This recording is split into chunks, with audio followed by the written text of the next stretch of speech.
от Хановер, Германия. Този поздрав е за Емилио и Джеси и за техните деца Стейвън, Марсел и Изабел.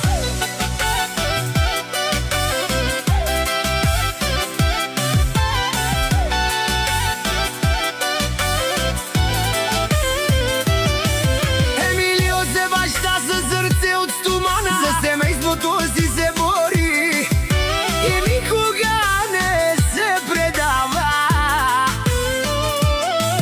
До него е Джеси, майка с обич без край, която превръща всеки ден в семейен рай.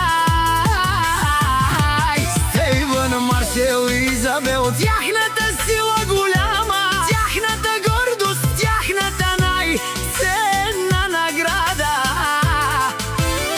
За тях се трудят от сутрин до късна нощ, за тях намират винаги нова мощ. Стейвън, Марсел и Изабел, това са имената, които карат да туптят сърцата на мама и татко. Емилио и Джеси са опора като скала, за своите деца биха преминали през всяка беда. От Хановер, Германия лети този поздрав днес за семейство, което заслужава чест, където има любов, уважение и доброта. Там винаги ще живее семейната сила.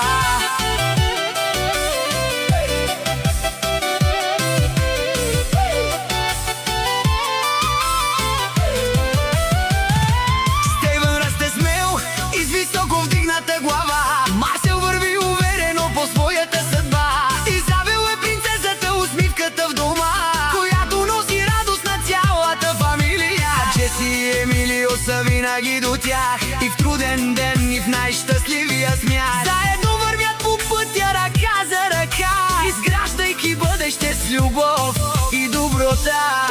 За Емилиос, за Джеси, за Стейвън, Марсел и Изабел, нека щастието ги следва навсякъде и всеки ден.